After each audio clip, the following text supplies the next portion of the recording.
قل هذه سبيلي أدعو إلى الله على بصيرة أنا ومن اتبعني وسبحان الله وما أنا من المشركين.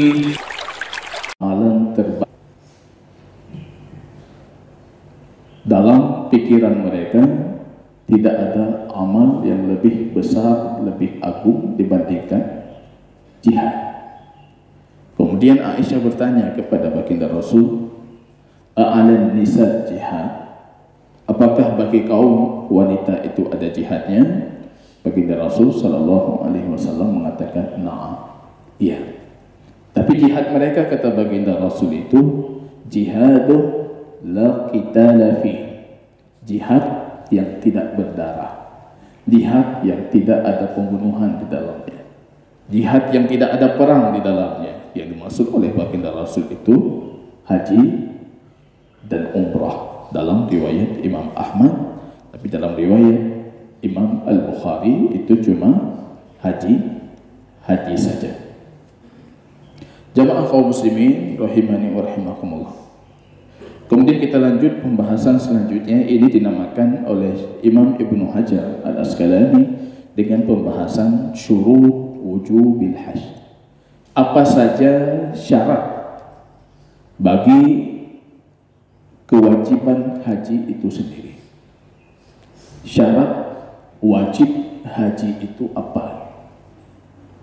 Bersama kita jamaah kaum muslimin, ini ada hadis Anas Ibnu Malik radhiyallahu ta'ala anhu, sahabat kecil, sahabat belia baginda Rasul, menemani baginda Rasul dalam jangka waktu 10 tahun sebagai khadim baginda Rasul, membersamai baginda Rasul di rumah dan di luar rumahnya baginda Rasul. Ini sahabat yang punya kedudukan yang tinggi dalam periwayatan hadis. Terlebih lagi sahabat ini yang selalu menemani baginda Rasul. Ada sahabat yang tahu apa yang dilakukan oleh baginda Rasul di luar rumahnya, tapi kalau Anas ini tahu yang dilakukan oleh baginda Rasul di luar rumah dan juga di dalam rumahnya. Beliau mengatakan, "Qila ya Rasulullah," ditanyakan baginda Rasul sallallahu alaihi wasallam, "Mas sabil?" Mas sabil, sabil itu apa ya Rasulullah? Ini sabil itu merujuk kepada firman Allah tentang kewajiban haji. Man istata'a ilaihi sabila, yang punya kemampuan sabil, wajib bagi mereka haji. Yang punya bagi mereka as-sabil, sabil itu berarti perjalanan, yang sanggup.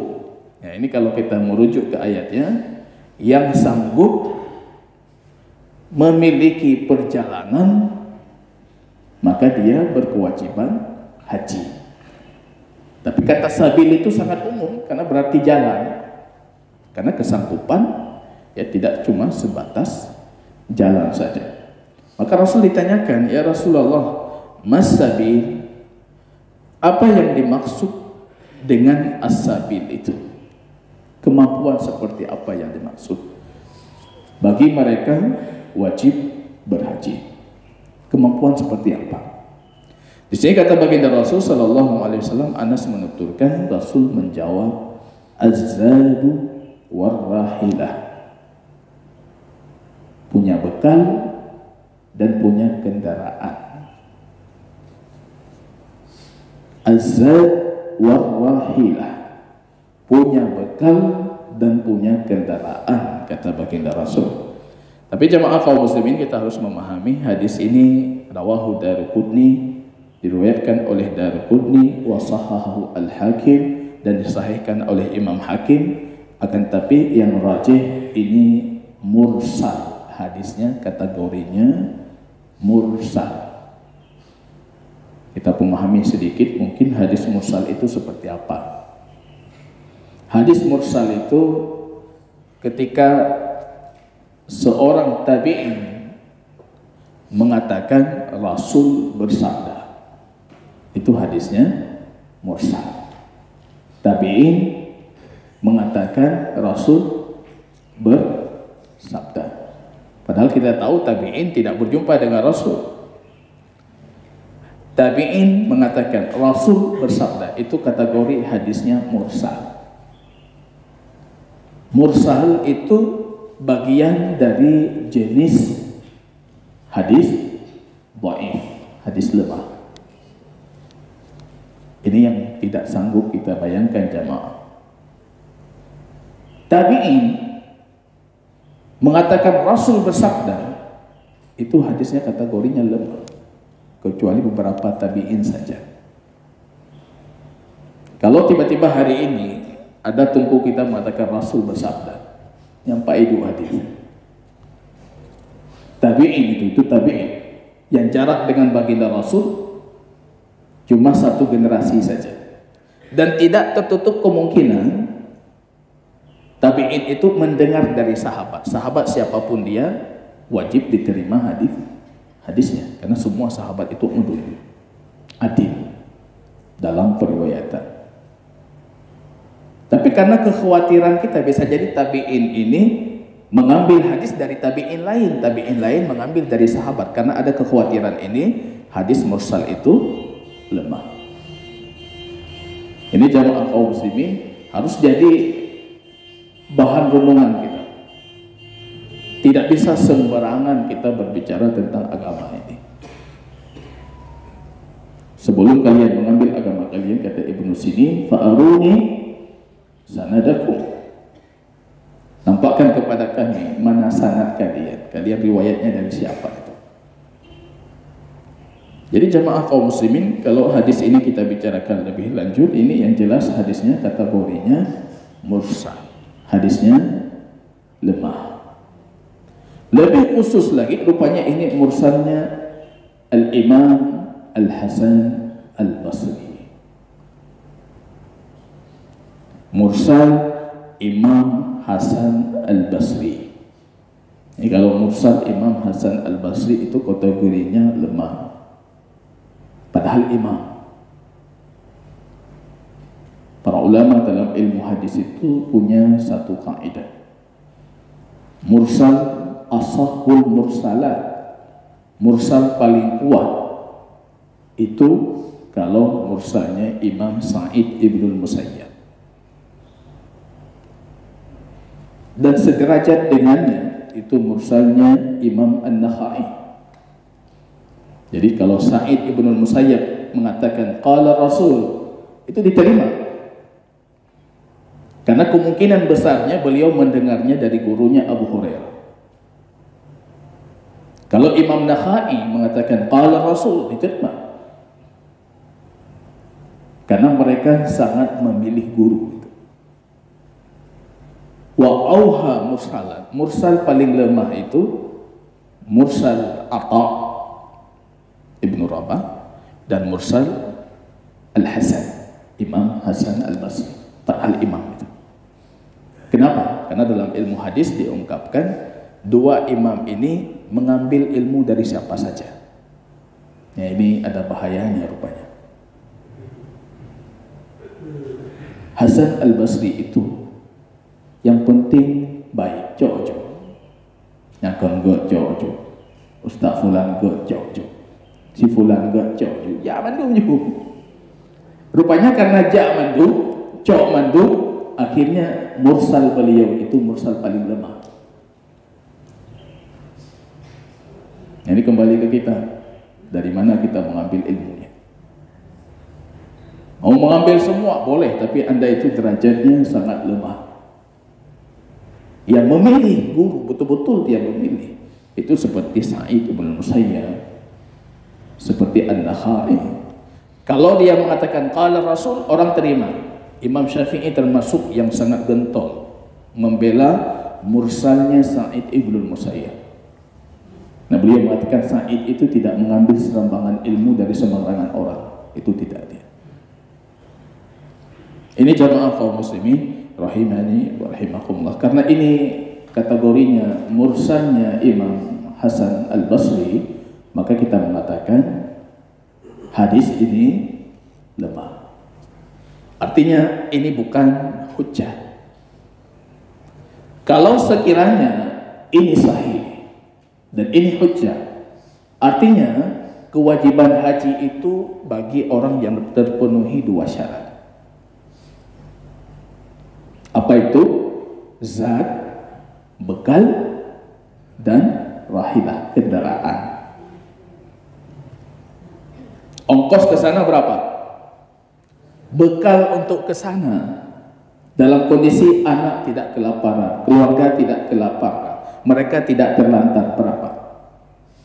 Sekian puluh juta. Anda punya itu, Anda wajib haji. Meninggalkannya itu dosa besar. Itu sudah kita bicarakan di awal kitab haji ketika kita bicarakan kewajiban haji. Meninggalkannya dosa besar. Fala yadur, kata Nabi, sindaknya dia memilih kalau dia tidak berhaji sedangkan dia mampu. Mampunya dalam dua konteks tadi. Mampu bekal, mampu memiliki kendaraan. Memiliki kendaraan bukan artinya kita punya pesawat. Artinya punya ongkos naik pesawat, itu sudah terhitung memiliki kendaraan. Cukup itu sudah wajib haji. Tidak menunaikan falam yahuj, kata Nabi, fala yadurru ayyamutu yahudiyan aw nasraniyan. Dia tetap tidak mau berhaji, silakan pilih, mau mati Yahudi atau mau mati Nasrani. Itu penafsirannya panjang, tapi sepakat jumhur para ulama tidak mengeluarkan dia dari Islam. Dia masih muslim tapi dia pelaku dosa besar. Tapi dikhawatirkan kepadanya itu su'ul khatimah. Dia bisa jadi wafat dalam kondisi sudah kufur. Wa man kafara, dan siapa yang kufur terhadap fardhu haji itu dikhawatirkan dia mati nanti dalam kondisi Yahudi atau mati dalam kondisi Nasrani. Ini pendapat jumhur para ulama, walaupun hadisnya lemah, tapi mayoritas para ulama kaum muslimin mengamalkan hadis ini. Ini kadangkala jamaah yang luput dari ilmu kita, bukan selama yang lemah itu tidak diamalkan. Ada yang sahih tidak diamalkan, ada yang lemah justru diamalkan. Ini amalan mayoritas ulama kaum muslimin kecuali madhab Imam Malik. Kalau saya menilai ini hadisnya lemah, kita kembali ke ayatnya. Man istata'a ilaihi sabila, yang mampu pergi ke sana wajib haji. Imam Malik, beliau madhab Imam Malik itu mengatakan yang penting Anda mampu pergi ke sana tanpa harus kendaraan. Mampu tidak? Hari ini kita lihat ada yang viral, mampu jalan kaki, wajib bagi dia haji. Mampu mengendarai apa itu sepeda. Kan ada yang viral kemarin itu naik sepeda tiba-tiba udah di tanah haram. Sebelumnya tidak diviralkan, Pajan berangkat, Iban berangkat, tiba-tiba katruk ini baru viral. Wajib bagi dia haji, itu madhab Imam Malik. Yang penting Anda mampu ke sana. Kalau Anda punya kekuatan mampu jalan kaki ke sana, Anda wajib haji. Anda punya kekuatan mampu mengendarai sepeda ke sana, Anda wajib haji. Tapi ini hanya madhab Imam Malik. Kalau madhab ini kita amalkan, mandum tak wajib haji. Apa ya belum tangi? Ini terkhusus yang punya tradisi goes. Goes sanggup, masa goes ke Mekah tidak sanggup, ya kabrak lo wajib. Tapi jumhur para ulama, hadis ini lemah tapi diamalkan. Syaratnya punya bekal. Berapa bekal ke sana 1 bulan? Anda hitung berapa kebutuhan makan, berapa kebutuhan biaya yang Anda tinggalkan untuk keluarga supaya mereka tidak terlantar 1 bulan itu. Anda hitung berapa biaya kita berangkat ke sana. Kalau sekarang dengan negara-negara Islam itu sudah dikotak-kotakkan, artinya ada biaya visa, ada biaya yang lain-lain yang tertuntut ya secara administrasi negara yang berlaku itu. Nah, biaya paspor, biaya visanya, biasa ini ya itu. Tapi kalau merujuk ke hadis ini jadi pembahasan yang serius ketika kami di Yaman dibahas secara serius. Karena masyarakat di Yaman itu bisa berangkat gelap ke tanah suci. Hajinya sah tidak? Dikategorikan mampu atau tidak? Tinggal lompat pagar pembatas saja sudah ke Saudi Arabia. Berangkat gelap tanah suci itu hajinya sah tidak? Semua ulama Yaman mengatakan sah. Hampir mayoritas ulama Saudi mengatakan tidak sah. Ulama Yaman ya, tidak ada itu pengkhususan batas Saudi, batas Yaman, semuanya negara Islam. Tanah haram itu milik semua kaum muslimin, sah. Ulama Saudi khawatir kalau dikatakan sah, masyarakat dunia datang secara gelap ke sana. Nah, makanya mereka memfatwakan tidak sah. Seharusnya kalau kita melihat polemiknya, kita harus mengatakan hukum asalnya sah, kecuali ada hal-hal yang membahayakan kaum muslimin. Tapi kalau kita bilang sah semua kaum muslimin berangkat gelap, jumlah kapasitas tertentu itu nanti akan melewati jumlah kapasitas dan itu berbahaya untuk kondisi kaum muslimin yang berhaji. Ini jamaah kaum muslimin rahimani wa rahimakumullah. Dasar haji itu ringan sekali, kebutuhannya pun tidak terlalu berat bagi jamaah kaum muslimin. Cuma kondisi saat ini kita tidak bisa memungkiri daftar tahun ini 10 tahun ke depan belum tentu berangkat itu. Maka ada satu syarat tambahan itu, panjang umur. Dulu ketika kami belajar itu fikih haji dengan syekh kami di Yaman, membacakan syarat haji 1, 2, 3, 4, 5 syarat. Yang terakhir kemampuan. Kami mengomentari menambahkan tambah satu lagi, syekh apa? Panjang umur. Kok panjang umur kata beliau? Kami di Indonesia daftar tahun ini 15 tahun ke depan perlu berangkat, panjang umur. Ya itu kembali ke istita'ah tadi. Artinya ketika Anda menyetor sudah mengikrarkan diri menunaikan ibadah haji, Anda sudah jatuh hukum wajibnya. Meninggal tidak berdosa lagi. Apa sudah daftar saja. Meninggal tidak berdosa lagi insya Allah. Tapi yang belum daftar ini yang bermasalah. Nah, ini belum daftar, tapreh. Tetapi kalau Anda punya kemampuan lebih, bekal dan kendaraan itu Anda punya lebih bekalnya, Anda berkewajiban mengikuti haji plus. Jangan tunggu bekal yang 30 juta. Anda punya lebih, walaupun ratusan juta, Anda wajib berangkat karena itu bekal sudah Anda miliki. Begitu jamaah kaum muslimin rahimani wa rahimakumullah. Imam Ibnu Hajar melanjutkan pembahasannya mengatakan hajjus shabi, bagaimana sekiranya kalau yang berhaji itu bayi dan pahala bagi yang menghajikannya. Ini bisa dikiaskan bayi budak ya, kalau zaman perbudakan budaknya naik haji, bayinya dinaikkan haji. Yang jelas madhab mayoritas kaum muslimin itu bukan haji Islam. Dia wajib lagi menunaikan ibadah haji ketika sudah balik. As-sabi dalam bahasa Arab itu fase umur anak bayi dari semenjak dilahirkan sampai dia diiftam atau difatamkan. Fatam itu itu dilepaskan dari susuan ibunya. Kalau bahasa Aceh dilah ya. Dilah. Itu apa namanya? Itu bayi. Jadi nggak ada cerita dalam konsep bahasa Arab ada bayi 5 tahun. Balita yang kan bahasa Arab. Karena bayi itu ya sampai dia itu dipisahkan dari susuan ibunya itu bayi. Lebih dari itu sampai balik itu dinamakan dengan gulam. Gulam itu sudah anak-anak, namanya ghulam, yaitu sampai baligh. Sudah baligh, sudah dinamakan syab.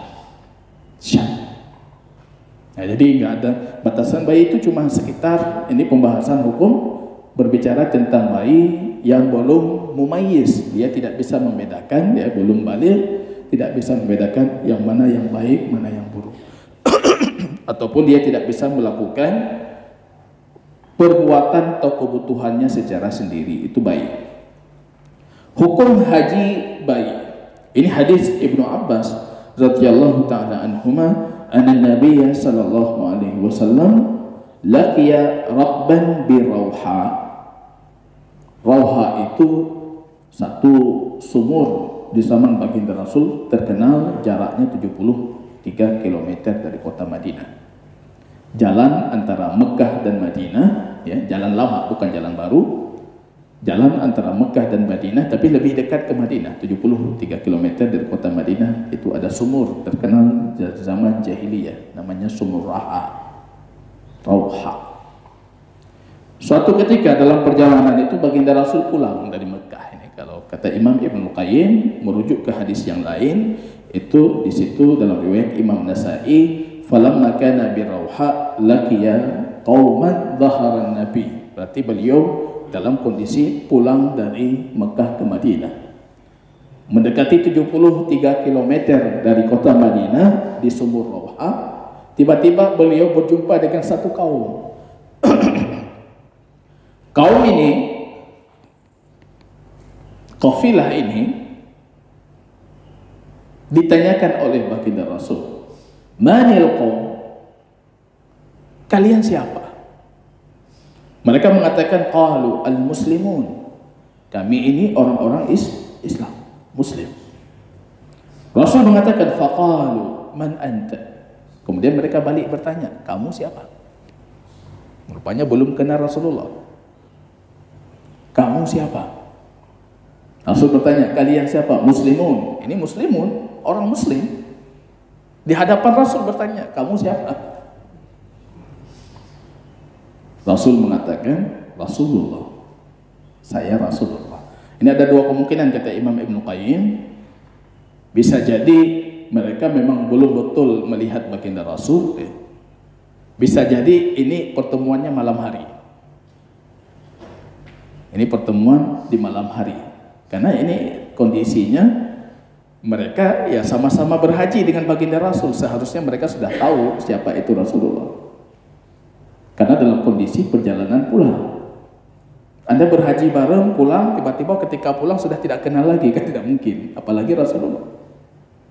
Ketika mereka bertanya, man anta, kamu siapa? Rasulullah mengatakan, Rasulullah. Tiba-tiba ada seorang wanita dari kafilah itu yang mengangkat anak bayi. Jadi ini artinya hukumnya bayi yang diangkat ini yang dipertanyakan. Ketika Anda merenungkan bayi ini diangkat, artinya ini bayi sangat kecil. Kalau dia sudah besar, tidak mungkin diangkat-angkat seperti itu. Diangkat si bayi ini oleh ibunya. Ibunya bertanya, alihara hajjun, apakah bagi bayi seperti ini ada hajinya? Apa kata Rasul? Nah, iya, hajinya sah.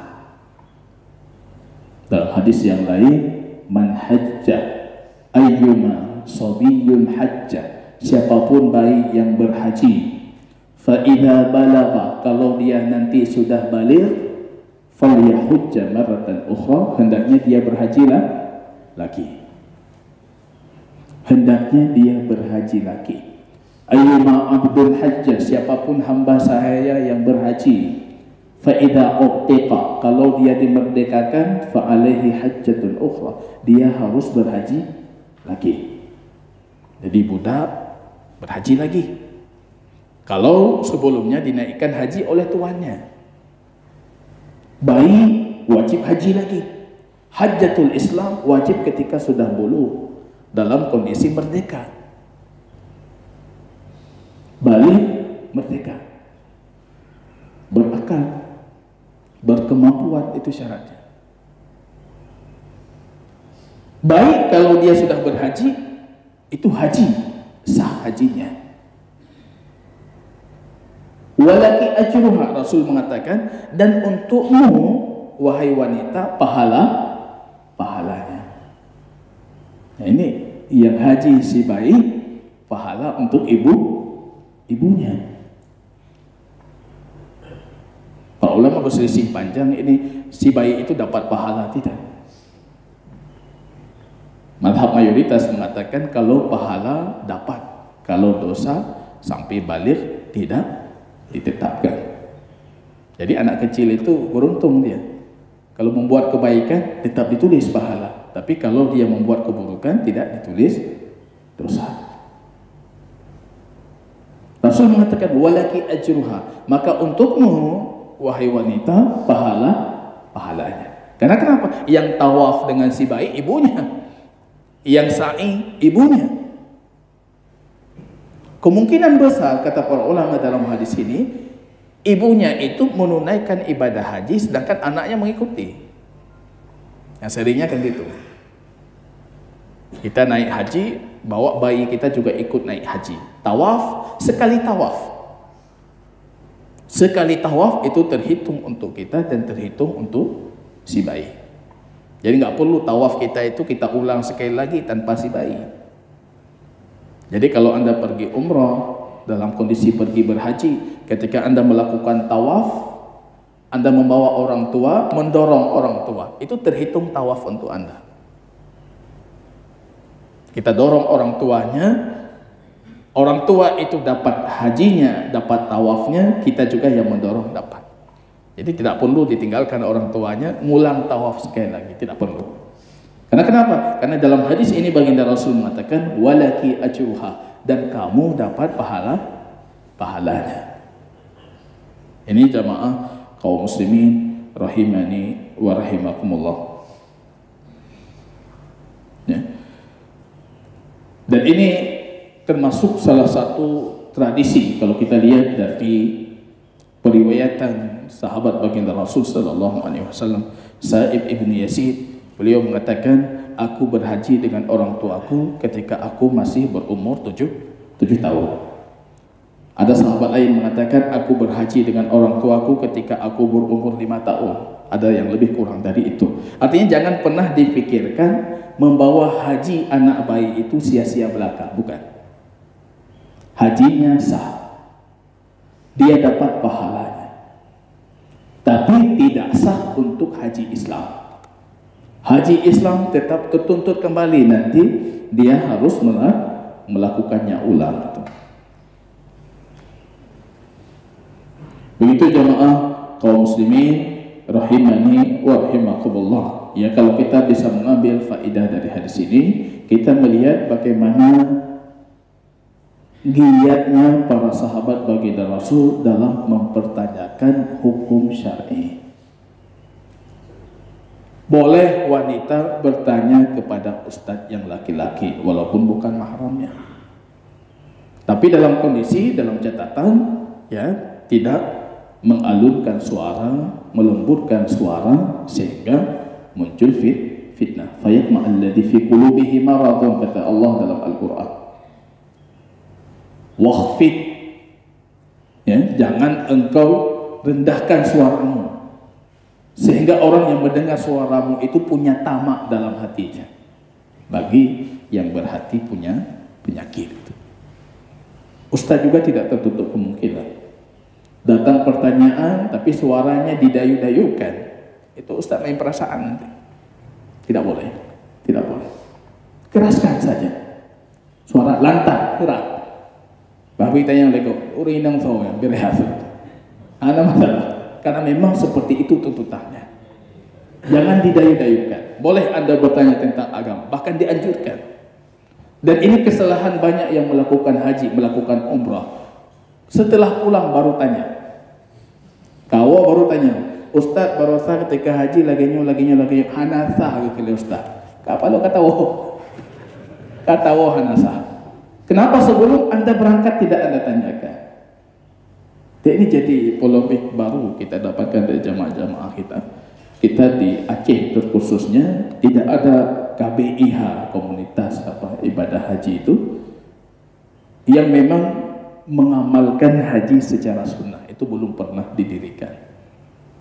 Banyak jamaah haji yang sepemahaman dengan kita, tapi ketika haji dia tidak punya pilihan lain kecuali yang sudah ada hari ini, sehingga banyak sekali apa yang harus dilakukan, apa yang tidak boleh dilakukan itu justru terlakukan. Mudah-mudahan ke depan harapannya itu terwujudkan. Ada KBIH khusus yang mengamalkan sesuai dengan sunnah-sunnah baginda Rasul, ini bisa disempurnakan dalam pengamalannya. Karena bantabut di situ bantajak ke di kamla ini. Ya, tapi penting Anda bertanya, penting menuntut ilmu. Bahkan sebelum kita berkemampuan untuk haji, jangan tuntut ketika sudah mampu. Sebelum mampu kita tuntut. Seperti apa ilmu pembahasan tentang haji dan umrah ini. Penting bertanya jamaah kaum muslimin rahimani wa rahimakumullah. Apa hukumnya, kata Imam Ibnu Hajar, berhaji untuk orang lain? Ini namanya badal haji. Menggantikan ibadah orang lain tidak secara mutlak berhukum haram. Ini yang sering orang memperdebatkan, mengganti ibadah orang lain, badal haji. Para ulama dari dulu sepakat itu amalan yang disyariatkan ketika dalam kondisi memang pelakunya tidak terpenuhi syarat untuk melakukan ibadah haji. Ini hadisnya, hadis Ibnu Abbas. Ibnu Abbas bercerita, karena Al-Fadl Ibnu Abbas, artinya ini saudara laki-lakinya yang bernama Fadl. Memang tidak sepopuler Abdullah Ibnu Abbas. Jadi Abbas itu punya banyak anak. Salah satunya Abdullah Ibnu Abbas. Abdullah Ibnu Abbas bukan anak tertua, tapi Ibnu Abbas justru terkenal dengan anaknya. Ketika dikatakan Ibnu Abbas, orang langsung berpikir itu Abdullah, bukan yang lain. Padahal Abbas punya banyak anak. Ini kalau Anda bisa mengambil satu faedah, pentingnya menuntut ilmu dan menjadi ahli ilmu. Orang tua Anda dimuliakan. Atau Anda sebagai orang tua, ketika anak Anda arahkan untuk menuntut ilmu, Anda dimuliakan. Anak Abbas, siapa anak Abbas? Abdullah. Karena ini lain. Fadl, ini Fadl anak Abbas juga. Anak dari paman baginda Rasul juga. Ini yang cerita, ini menariknya. Kejadian dialami oleh Fadl Ibnu Abbas, tapi yang cerita itu adiknya. Ketika adik berilmu, adik menceritakan justru ilmu yang dilalui oleh abangnya. Ini Ibnu Abbas bercerita tentang abangnya Fadl Ibnu Abbas. Kita tahu dalam beberapa pertemuan sebelumnya ketika berbicara tentang salat jenazah, Fadl ini termasuk yang membantu memandikan baginda Rasul. Beliau termasuk salah satu dari 5 orang yang memandikan baginda Rasul, Fadl Ibnu Abbas. Ini ceritanya, Ibnu Abbas menceritakan kepada kita, Fadl Ibnu Abbas ini radifar Rasulillah, suatu ketika dibonceng oleh Rasul Allah. Jadi kalau melihat riwayat berapa banyak orang pernah dibonceng oleh baginda Rasul, itu Ibnu Bandah mengarang satu buku khusus orang-orang yang dibonceng oleh baginda Rasul. 40 orang. 40 orang pernah dibonceng oleh baginda Rasul. Kalau menunjukkan sesuatu, ini menunjukkan bagaimana rendah hati dan tawadhu'nya Rasulullah. Membonceng artinya Anda sopir menyupirkan orang lain, duduk di samping, duduk di belakang. Rasul sopirnya, Rasul pengendaranya, orang lain ditempatkan di belakang, dan banyak dari mereka itu anak-anak. Jadi kegiatan bonceng-memonceng di rumah kita seharusnya itu menjadi momen yang sangat berharga bagi keluarga untuk mentransfer ilmu dan pengalaman kepada anak. Jangan jadi boncengan kosong.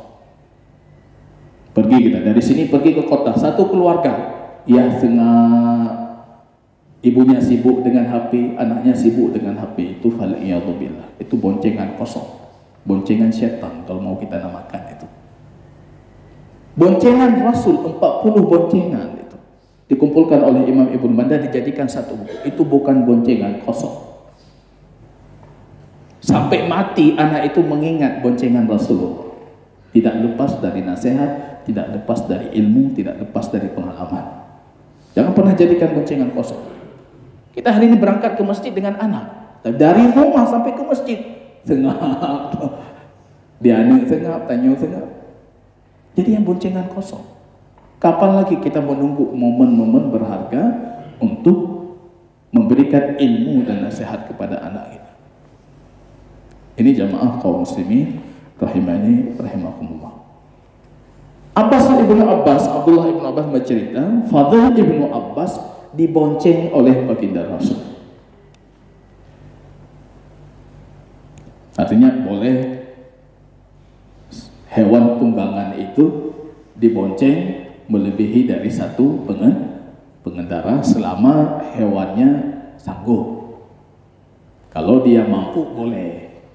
Ya, itu jangan dibawa kisah Luqmanul Hakim. Anda tahu itu kisah Luqmanul Hakim ketika berbonceng dua orang, tiba-tiba masyarakat kampung yang dilewati mengatakan kasihan itu keledainya, dua orang di atas punggungnya. Luqman nggak sanggup dengar, tiba-tiba dia turun, anaknya yang di atas boncengan. Lewat lagi satu kota, masyarakat itu mengatakan kasihan si bapaknya, anaknya naik di atas kendaraan, bapaknya disuruh jalan kaki.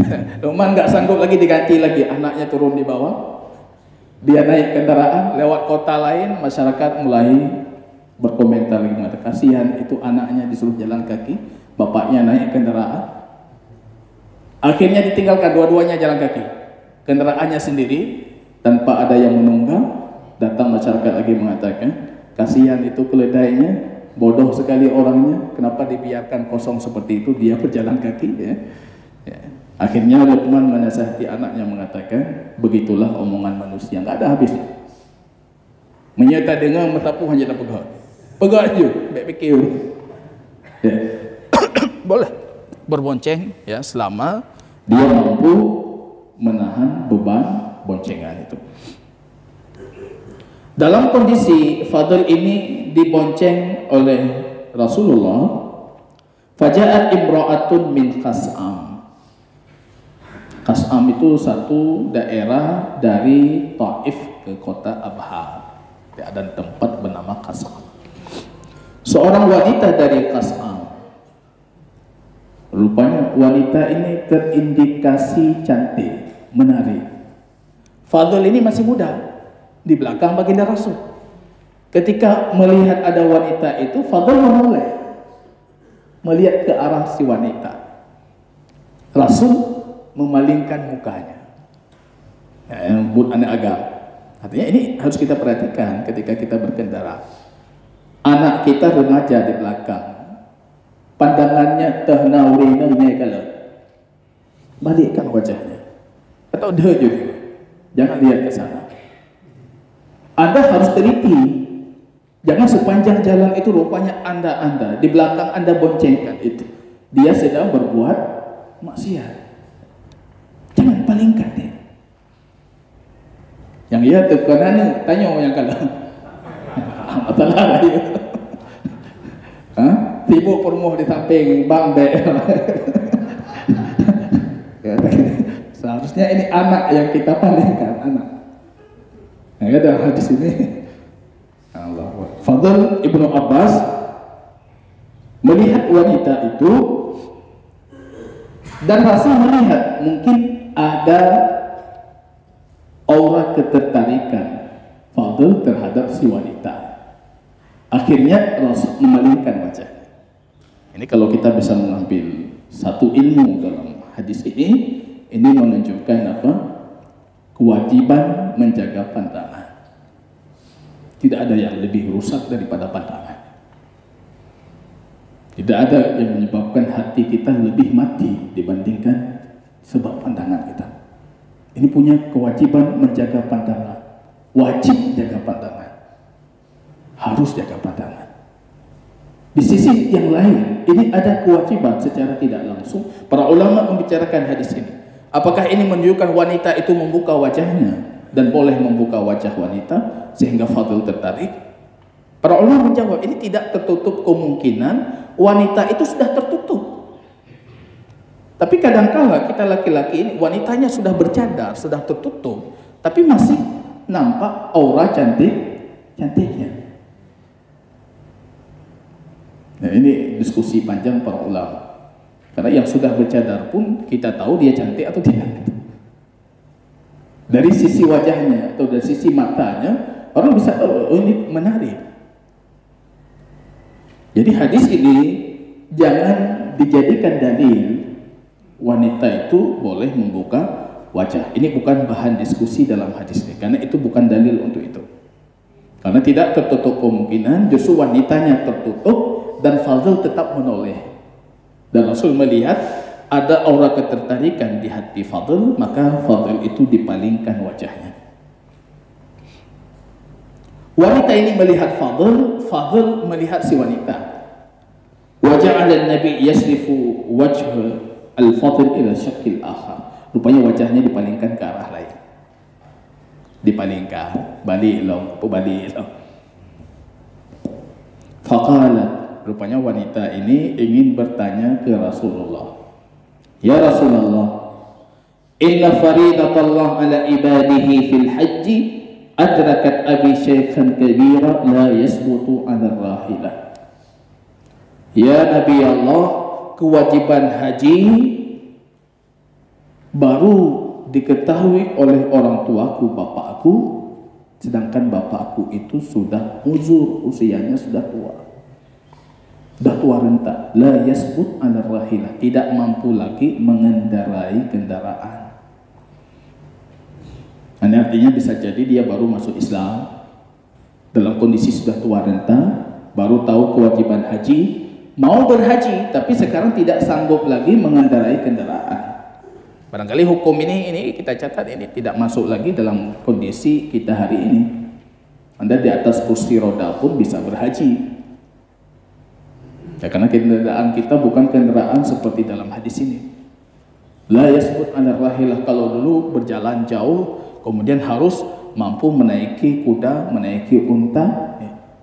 Yang tua renta untuk naik unta pun susah. Apalagi bertahan dalam perjalanan yang jauh. Ya, beda dengan kondisi kita hari ini, tinggal duduk nyaman, ya, aman, nyaman, sampai ke sana turun lagi bisa menunaikan ibadah haji walaupun di atas kursi roda. Beliau bertanya, ini bapakku tidak bisa lagi menunaikan ibadah haji. Afa ahujju anhu, bolehkah aku berhaji untuknya? Rasul mengatakan, na'am, boleh,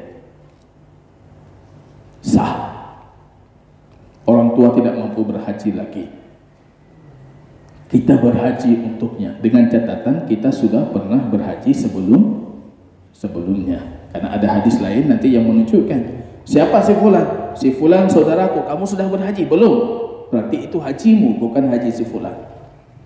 Kita udah naik haji dulu, baru boleh melakukan badal haji untuk orang lain. Wallahu ta'ala a'lam bishawab. Jazakumullahu khairan. Kalau ada yang patut kita diskusikan, kita persilakan. Ustaz, terkait haji atas biaya dinas, apakah dia wajib haji lagi? Itu apa? Petugas haji atau apa? Ya, petugas haji, apa ada biaya dia seperti berhaji, apakah dia wajib? Sumber biayanya yang penting halal, dari manapun sumbernya boleh. Orang memberikan dia biaya, orang kasih dia tetap wajib haji dan jatuh dengan ditunaikan itu kewajiban haji. Terserah biaya yang tidak penting. Dan jadi polemik juga dalam pembahasan hadis yang kita bacakan, boleh tidak orang membadal haji itu justru bukan dari negara tempat orang yang dibadalkan. Ini sering jadi pertanyaan. Membadal haji orang tua kita, tapi kita menyuruhnya mahasiswa yang sedang belajar di sana, boleh tidak?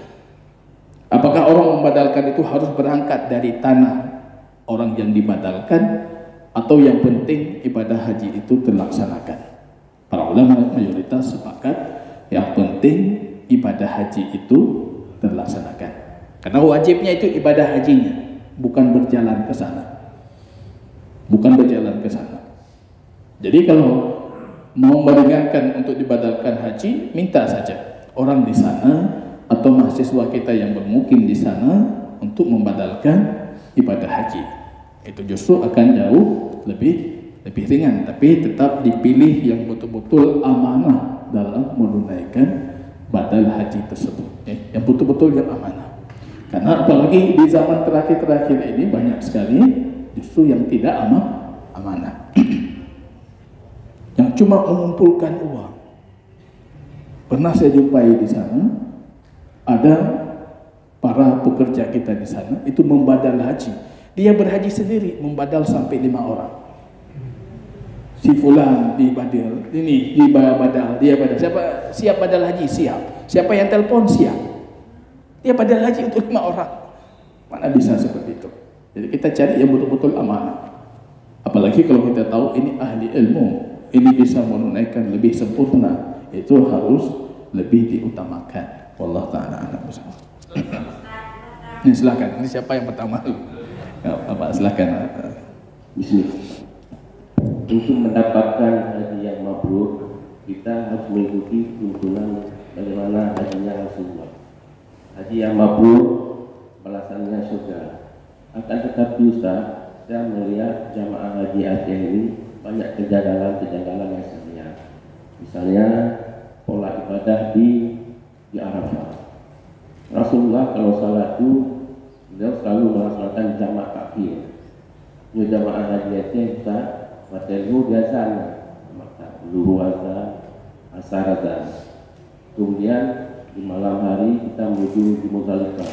Rasulullah selalu juga melaksanakan jamak takbir di Muzdalifah. Ini sebenarnya dicari di Muzdalifah. Kemudian keesokan harinya kita menuju ke Mina. Yang kamu teguh waktu lempar jamara hari pertama, jamara Aqabah. Itu pelaksanaannya adalah waktu naiknya matahari, waktu duha. Ini jamaah haji Aceh Ustaz, lempar jamara hari pertama adalah jam 3 sore. Kemudian kalau hari kedua dan ketiga kita melempar jamara waktu tergelincir matahari. Jamaah pula Ustaz adalah kabar. Mohon penjelasan Ustaz. Bagi haji sepertinya bisa mendapatkan haji yang mabrur. Terima kasih. Ya, ini sebenarnya banyak sekali yang harus kita bicarakan tentang kejanggalan-kejanggalan ibadah haji yang dilakukan. Ya, tapi kalau kita diizinkan itu kita khususkan nanti ada pembahasan tersendiri dari detail ya, satu-satu dari bab ihram ya. Yang jelas tadi kalau tuntunan baginda Rasul Sallallahu Alaihi Wasallam itu justru di padang Arafah beliau untuk salat maghrib dan isya itu dijamak takhirkan di Muzdalifah. Jamak takhir di Muzdalifah. Rupanya kenyataannya saya bertanya itu kepada orang kemenang yang bertugas dalam hal ini, kenapa bisa kita salatnya di jamak takdim atau jamak takhir tapi di Arafah? Ada yang jamak takdim, ada yang jamak takhir tapi di Arafah. Ini faktor perjalanan, Ustaz. Perjalanan ke sana akan telat dan bisa melewati waktu salat isya. Kemudian faktor tidak ada tempat salat di Muzdalifah. Artinya tempat salat yang dimaksud itu masjidnya yang sangat terbatas sekali dengan populasi jamaah haji yang besar. Kemudian air, faktor air juga. Artinya faktor-faktor yang memang masuk akal. Kalau betul-betul itu tidak bisa dilakukan, ya kita tidak mendapatkan kesempurnaan sunnah, tapi haji kita masih sah. Ya, tapi maunya kita mengantisipasi diri kita sehingga betul-betul mendapatkan kesempurnaan haji. Apalagi hajatul Islam. Maka disimak betul-betul pembahasan ini. Terutama haji Islam kita, haji pertama. Haji selanjutnya itu bukan haji Islam. Ada mau berhaji 100 kali, itu bukan hajatul Islam. Haji pertama Anda itu hajatul Islam, harus sempurna. Nenek saya dulu pulang dari haji tan hanapa, payah kisah tu. Saya bilang mau Anda kisah 10 kali lagi, tetap itu bukan haji Islam. Haji Islam itu yang pertama. Maka sebelum berhaji, ikuti ilmunya dulu. Ya, mohon izin Ustaz, insyaallah di pertemuan ke depan nanti ada itu pembahasan detail satu-satu ya, supaya jangan kebingungan jamaah ini tiba-tiba sudah lempar jamrah. Ya pacar terlempar jamrah mengikhram golok. Ya, Allah taala alam bisawab. Ada dari ibu-ibu tadi? Iya, Ustaz. Mungkin ini ada 2 pertanyaan, tapi mungkin waktu surut sudah tiba, mungkin saya padai satu saja. Sebenarnya pertanyaan ini adalah kajian Ustadz pada minggu yang lalu tentang, tapi tadi Ustadz mereview sedikit tentang jihadnya seorang perempuan, yaitu haji dan umrah. Pertanyaan saya, apabila seorang perempuan sedang berhaji kemudian dia wafat di sana, apakah pahala yang diperolehnya itu sama dengan pahala laki-laki yang berjihad di jalan Allah? Demikian saja Ustaz. Ya. Ya, ini pembahasan minggu sebelumnya ya tentang hadis Imam Bukhari. Kalau versi hadis Imam Bukhari itu cuma haji saja yang pahalanya pahala jihad. Sedangkan versi riwayah Ahmad dan Ibnu Majah itu umrah juga masuk. Umrah juga berpahala jihad bagi wanita, dan wanita wajib umrah. Wanita wajib umrah sebagaimana laki-laki wajib berjihad. Cuma versi yang lebih kuat ini kalau dari sisi riwayat itu riwayatnya Imam Bukhari. Itu cuma berbicara tentang haji tanpa umrah. Namun yang harus kita pahami, Imam Bukhari dalam sahihnya tidak menyebutkan lafaz umrah, tapi untuk judul babnya beliau menguatkan kewajiban umrah bagi wanita. Beliau juga memilih umrah itu berhukum wajib. Walaupun beliau tidak mencantumkan tambahan kata umrah ini dalam Sahih Al-Bukhari. Ini karena faktor syarat Sahih Bukhari itu lebih berat dibandingkan syarat hadis sahih pada umumnya ya. Beliau membuat kualitas tertentu untuk Sahih Bukhari, dan kualitas itu tidak mengingkari bisa jadi hadis sahih tapi tidak beliau sebutkan. Maka beliau mengamalkan dan meyakini kewajiban umrah bagi wanita. Kalau kita bertanya itu pahalanya pahala jihad, iya pahala jihad sesuai dengan hadis baginda Rasul. Apa haji wanita itu pahalanya lebih besar dibandingkan haji laki-laki? Pahalanya jauh lebih besar. Itu fadilah Allah untuk kita kaum hawa. Ringan sekali. Jadi ringan sekali untuk kaum wanita. Ini kasih sayang Allah. Kita berhaji sama, tapi yang dapat pahala jihad itu cuma kaum wanita. Kalian tidak punya kewajiban jihad, kata baginda Rasul. Jihad kalian itu jihad tanpa darah, jihad tanpa perang. Makanya ini arahannya bapak-bapak kalau daftar umrah jangan sendiri. Daftarkan ibunya, ibu si anak. Ya, yang penting tetap kita dalam ketentuan ada pembahasan khusus nanti ya. Boleh tidak wanita itu pergi haji atau umroh tanpa mahram? Itu minggu depan kita bicarakan hadisnya. Wallahu taala a'lam bishawab. Kita cukupkan di sini. Barakallahu fikum. Subhanallah wa bihamdika asyhadu an la ilaha illa anta astaghfiruka wa atubu ilaik. Assalamualaikum warahmatullahi wabarakatuh.